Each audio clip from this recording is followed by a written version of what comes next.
আসসালামু আলাইকুম রহমতুল্লাহি বারাকাতু। সুপ্রিয় দর্শক, কেমন আছেন? আশা করি আপনারা সকলে ভালো আছেন। আল্লাহ পাকের অশেষ করুন, আমি ভালো আছি আলহামদুলিল্লাহ। তো প্রিয় ভিউয়ার্স, আজকে যে বিষয় নিয়ে আলোচনা করব অত্যন্ত চমৎকার একটা বিষয়। যে বিষয়টা হলো যে একটা আমল নিয়ে আলোচনা করব, কোরআনের আমল। ঠিক আছে বন্ধুরা, এই আমলটা, এই দোয়াটা আপনি পড়ে যার দিকে তাকাবেন, যার দিকে তাকিয়ে ফু দেবেন, সে আপনার বশীভূত হবে, সে আপনাকে ভালোবাসবে, সে আপনার জন্য পাগল হবে। এতটাই তীব্র, এতটাই পাওয়ারফুল একটা কাজ। আপনি যার দিকে তাকিয়ে মানে যে কেউ আপনার বস হবে, যে কেউ আপনার বস হবে, আপনাকে ভালোবাসতে বাধ্য হবে। কোরআন পাকের আমলের কতটা ক্ষমতা আপনি জানেন না। তো প্রিয় বন্ধুরা, এই যে কাজটা আপনার হাজব্যান্ড আপনার বশ করতে পারবেন, আপনার স্বামী আপনার স্ত্রীকে আপনি আপনার বশ করতে পারবেন, আপনার ভালোবাসার মানুষকে আপনি বশ করতে পারবেন, বা আপনার girlfriend, boyfriend, X Y Z অফিসের কোনো বস, যে কেউ আপনাকে একদম ভালোবাসবে, এতটাই ভালোবাসবে যে আপনি অবাক হয়ে যাবেন। শুধু আপনি তার দিকে তাকিয়ে সেইটা স্মরণ করে একবার শুধু এই দুয়াটা, এই আমলটা করবেন, আমলটা পুরো একবার ফু দেবেন। ঠিক আছে বন্ধুরা, এবার আমলটা কখন করবেন, কিভাবে করবেন, আমি শুরু থেকে শেষ পর্যন্ত আপনাকে বলবো। তবে তার আগে আপনাকে একের পর এক ভিডিওটাকে দেখতে হবে, আগে বুঝতে হবে। যদি আপনি না বুঝতে পারেন, না বুঝেই যদি পাড়াং করে আপনি দোয়া পড়ে ফু দিয়ে দেবেন আর সে আপনার প্রেমে পাগলে ছটফট করবে, এটা আপনি কখনো ধারণা করতে পারেন না।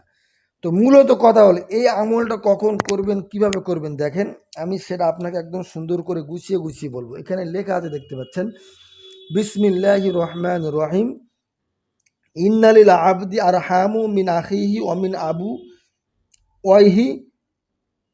ঠিক আছে, অমিন আবু ওয়াইহি। তারপর দেখতে পাচ্ছেন কইছে,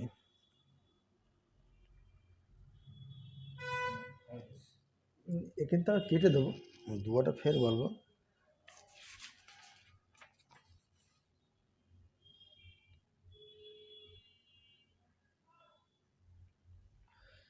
তো প্রিয় ভিউয়ার্স, আপনারা এই যে দুয়াটা দেখতে পাচ্ছেন, এখানে লেখা আছে, আপনি দেখতে পাচ্ছেন, বিসমিল্লাহির রহমানির রহিম।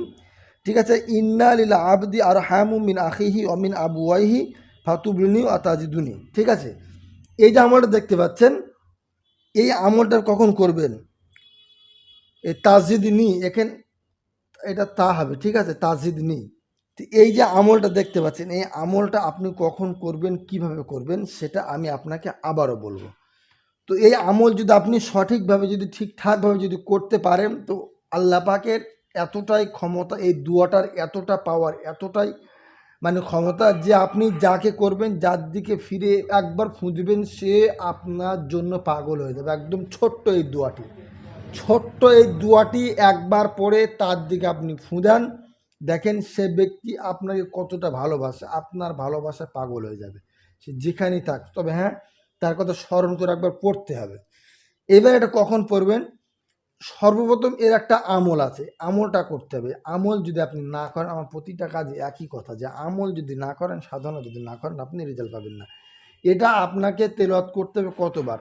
আপনি 7 দিন আমল করবেন, বেশি না। এই আমলটা আপনি 7 দিন করবেন, আপনাকে বেশি করতে হবে না। ঠিক আছে, আমলটা আপনি 7 দিন করবেন। 7 দিন আপনি এই আমলটা করুন। আমলটা যখন করবেন, পাকসাফাত অবস্থায়, পবিত্র অবস্থায়, কিবলার দিকে ফিরে আপনি যে ঘরে বসে আমল করবেন, এই 7 দিন পর্যন্ত ওই ঘরে অনলি আপনি ছাড়া আর কেউ যাবে না। অনলি আপনি ছাড়া আর কেউ ওই ঘরে যাবে না। ঠিক আছে, এবারে যখন আপনি আমলটা করবেন, লাইট অফ থাকবে, একটা প্রয়োজন একটা মোমবাতি জ্বালিয়ে নেবেন, 5টা ধূপবাতি জ্বালিয়ে নেবেন। আর আপনি নতুন পোশাক পরে, গোসল করে, গায়ে একটু খুশবু লাগিয়ে, ঠিক আছে, বা সাদা পোশাক, বাড়িতে থাকা পোশাক ভালো করে পরিষ্কার পরিচ্ছন্ন করে একটু সেন্ট লাগিয়ে আপনি আমলটা করবেন। এই একই পোশাকে 7 দিন আমলটা করবেন। ঠিক আছে, আমল করা হয়ে যাবে, আপনি ওই যে ঘরে বসে আমল করছেন, ওই আমলের সমস্ত সরঞ্জাম আপনি ওখানে রেখে চলে আসুন। ফের নেক্সট দিন ওই টাইমে গিয়ে আমল করুন। 7 দিন যখন আমলটা হয়ে যাবে, এই যে কাজ, তারপর আপনার এর যে পাওয়ার, এর যে ক্ষমতা, সেটা আপনি হাসিল করে নিলেন। তারপরে এবার আপনি কাজ করতে পারেন আপনার ভালোবাসার মানুষ বা যে কেউ যাকে, যদি আপনার স্ত্রী আপনার অবদ্ধ থাকে, আপনি এই দুয়াটা পড়ে ফুঁ দেবেন একবার। যদি আপনার হাজব্যান্ড যদি আপনার অবাধ্য থাকে এটা পরে ফুঁ দেন। যদি আবার গার্লফ্রেন্ড বয়ফ্রেন্ড মানে অফিসের বস যে কেউ এভরিথিং যে কোনো বিষয় যাকে করবেন সে আপনার জন্য পাগল হবে। শুধুমাত্র একটা ফুঁ কাফি। একটা ফুঁ দিয়ে দেবেন তার কথা স্মরণ করে। এটাকে পাঠ করতে আপনি ফুঁ দেবেন। আর এটা ঠিক আছে, আপনি নিজে পাঠ করে যান। আপনি নিজে পাঠ করে যাবেন। পাঠ করতে আপনি ফুঁ দেবেন, তারপরে আপনি খেলা দেখবেন। ঠিক আছে ভাই?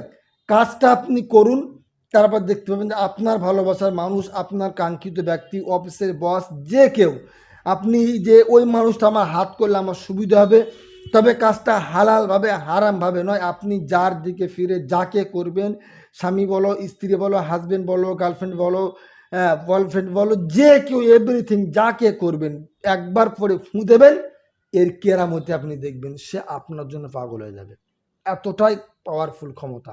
এইবার চলুন, এটা একটা গেল। দ্বিতীয় কথা, যে আপনি মনে করেন যাদের উপরে আপনি মানে মনে করেন যে আপনি কোনো জায়গায় কাজ করেন, কোনো বিচারক, জমিদার, মহাজন ইত্যাদি গণ্যমান্য লোক, ঠিক আছে? এদেরকে দেখে আপনার ভয় লাগে যে আপনি তার সামনে কাউকে মানে তার কাছে যাবেন, তার সামনে যেতে পারছেন না, ভয় করছে আপনাকে, আপনার সাহস হচ্ছে না, ঠিক আছে? ভয় ভীতু, ঠিক আছে? মানে যে কোনো বিষয়ে রাত্রে আপনি ঘুমাচ্ছেন, নানানভাবে আপনাকে জিনের অত্যাচার মানে অনেক রকম, এই যে কাজটা অনেক রকম কাজ হয়, ঠিক আছে? তো আপনি এটাকে কি করবেন, একটা কাগজে লিখবেন। কাগজে লিখে আপনি এটা আপনার ডান হাতে ধারণ করবেন। পুরুষ হলে ডান হাতে, মহিলা হলে বাম হাতে এটাকে ধারণ করবেন। ধারণ করার পরে এবারে আপনি ধারণ করে রাখবেন, আপনি যে কোনো দিক থেকে আপনি হেল্প পাবেন, ঠিক আছে না? এবার আপনি যদি কাউকে বশ করতে চান, কাউকে বশীকরণ করতে চান, ভালোবাসার মানুষকে ফিরে পেতে চান, সেক্ষেত্রে আপনি দোয়াটা বারংবার তেলাওয়াত করবেন, পাঠ করবেন, ফুঁ দেবেন। ইনশাল্লাহ দেখবেন আপনার ভালোবাসার মানুষ, আপনার কাঙ্ক্ষিত ব্যক্তি আপনার কাছে ফিরে আসতে বাধ্য হবে ইনশাল্লাহ। প্রিয় বন্ধুরা, আজকে আলোচনা এই পর্যন্ত। সকলে ভালো থাকুন, সুস্থ থাকুন এই কামনা করে